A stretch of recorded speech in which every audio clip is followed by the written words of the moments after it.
Hello, everyone. Day 3 in the books at St. Vincent College. Welcome to Training Camp Wrap-Up presented by the UPMC Health Plan. I'm Mike Prisuta, joined for our wrap-up show by Craig Wolfley. And Wolf, a lot to take in today, but one play, clearly the highlight of the day, T.J. Watt, pick 6. You know, it's funny because one of the things you think about after last year and his Defensive Player of the Year award and what should have been a 23rd and a half sack, he should have had that record, no doubt about it, is what do you do for an encore? Well, one of them is you come to training camp and you have the biggest play in the first 3 days. I mean, he went and picked 6 that bad boy, went all the way into the end zone, and then what an arm. Did you see him throw that thing up in the air and everybody's shooting it on defense? I thought it was impressive. Yeah, Mitch Trubisky throwing sideways. I didn't catch the intended, but T.J. Watt made the intended a non-starter. It didn't matter.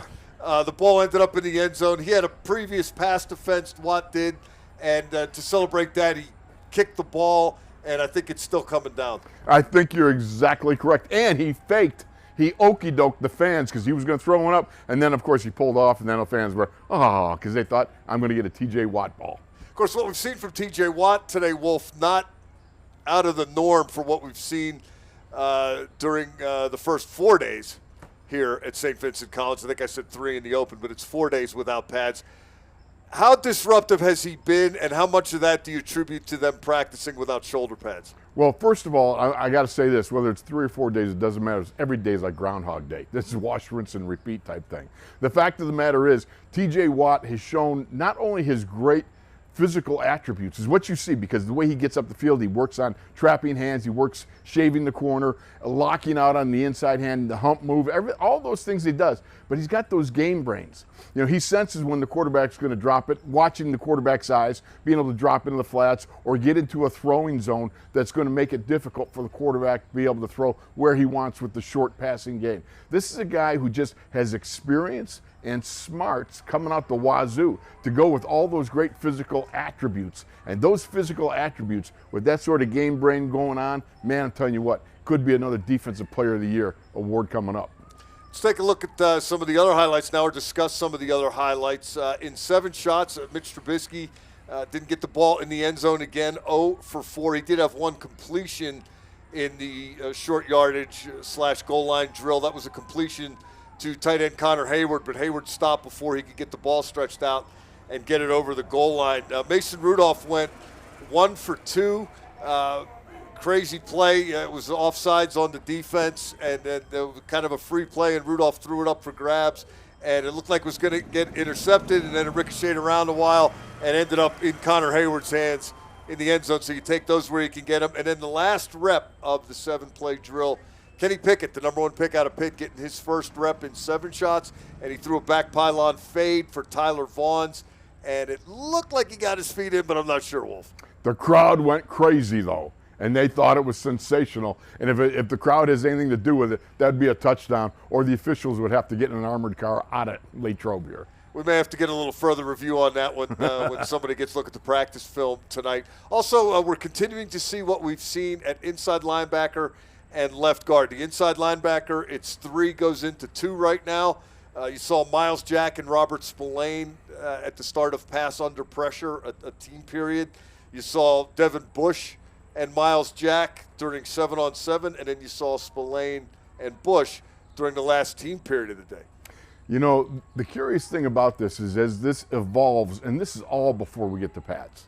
You know, all 3 of them have been looking good. All 3 of them have been looking sharp. Devin Bush, you see him showing up in some of the bigger plays and doing some things. And I'm anxious to see what it looks like when they got to get off blocks, when they actually have to get off blocks, when the thundering herd comes out and they envelop them and you got 330-pound cheese whoppers throwing themselves at the linebackers. You've got to be able to pick your way through the traffic, and that's where you're going to start to see them separate.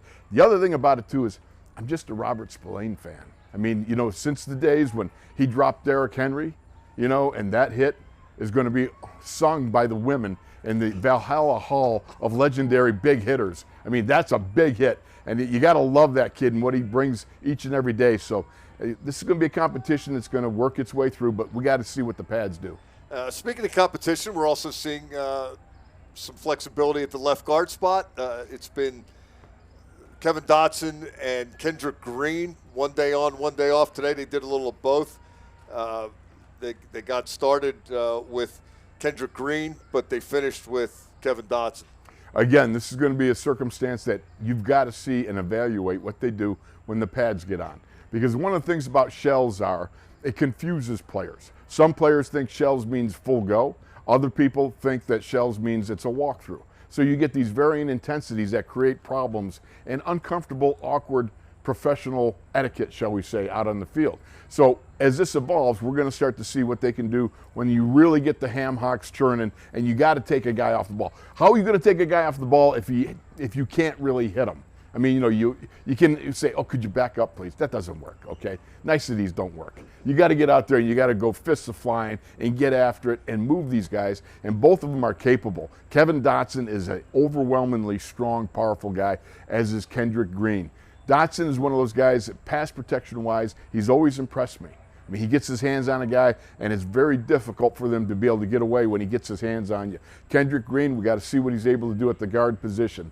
But again, as I've always said, I hope at some point they give Kendrick the opportunity to get a few reps at center, because that, I still think and I still believe that young man can get some serious reps there. Lastly for you, Wolf, a little field goal kicking today, or place kicking, and that even included the Mayday kick. I always get a charge out of when they do this. Danny Smith, the special teams coach, starts screaming, 10, 9, 8, 7. And everybody's got to run on and get lined up and get set and get the snap off. And Chris Boswell hits it from 46 and 43 yards. He hit the cherry picker crane behind the goalpost. You know, that's how I knew it was good, because I didn't have a great angle. But when he smacked the crane, oh, okay, the crane's right behind the uprights. It's good. That's good. And you know what? You'll love to see this guy because he gets out there. He's automatic. This guy is just, you think about the few years back, and we don't want to talk about the year that it didn't quite go as automatic as he is automatic now. But the fact of the matter is he recovered from that and turned that into a positive for himself. He is, in my mind, one of the 3-4 best kickers in the league. That guy really does a great job. Are you looking forward to Monday and the shoulder pads coming on? Are you kidding me? That's like, it's like eating short ribs, baby. You know, it's good stuff. You want it, and you want a lot of it. But can we do both? Can we have some ribs and then do the show Monday? You're on. Wolf, great stuff. Look forward to seeing you Monday. We're going to do this again Monday with Training Camp Live and the Training Camp wrap-up show right here on Steelers.com. Until then, for Craig Wolfley, I'm Mike Prisuta. This has been the Training Camp wrap-up presented by UPMC Health Plan. Thanks for finding us.